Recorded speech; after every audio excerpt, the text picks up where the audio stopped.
Et maintenant, c'est Madame Amal Sef de l'École doctorale chimie et sciences du vivant. Elle effectue sa thèse au sein du laboratoire structure et activité des glycosaminoglycanes à l'Institut de biologie structurale. Elle est encadrée par Romain Vives. Bonjour. Aujourd'hui, je vais vous parler des cheveux de la cellule. Même si ça peut paraître étrange, lorsqu'on regarde de plus près la surface d'une cellule, on s'aperçoit qu'elle a des cheveux. Alors bien sûr, ce n'est pas des vrais cheveux, mais il s'agit en fait de sucre complexe qu'on appelle les glycosaminoglycanes ou GAG, qu'on trouve attachés à des protéines particulières ancrées dans la membrane de la cellule.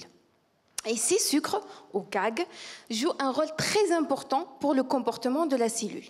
En effet, les GAG constituent de véritables senseurs à la surface de la cellule du fait de leur capacité à interagir avec et à moduler un grand nombre de molécules de signalisation. Et donc, ces GAG vont servir à transmettre de l'information de l'environnement extracellulaire vers la cellule. Maintenant, l'activité des GAG, elle dépend énormément de leur structure. Une cellule normale, elle possède des sucres ou des GAG avec une certaine structure.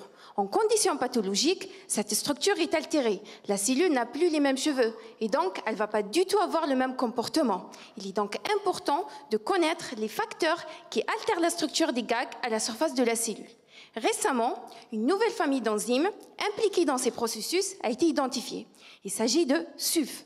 SULF est une enzyme capable de modifier la structure des GAG à la surface de la cellule et donc de modifier leur manière d'interagir avec de nombreuses molécules de signalisation. C'est pourquoi cette enzyme elle est impliquée dans de nombreux processus physiologiques mais aussi pathologiques tels que la progression tumorale. Le but de ma thèse vise justement à étudier SULF, cette enzyme, et pour ça j'ai pour objectif de 1. Résoudre sa structure, c'est-à-dire définir sa forme, car pour toutes les protéines, la fonction est intimement liée à la structure tridimensionnelle. 2. De analyser ses propriétés fonctionnelles en utilisant des cellules en culture.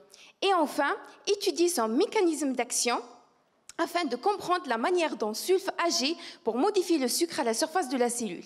Et l'ensemble de ces approches fourniront des informations qui nous permettront la conception d'inhibiteurs d'enzymes, qui permettront de conserver la structure du GAG, la structure normale du GAG, et donc de préserver la cellule de tout comportement irrationnel. Et ces inhibiteurs de SULF pourraient représenter une nouvelle classe d'armes anti-cancer. Je vous remercie pour votre attention. Merci Amal.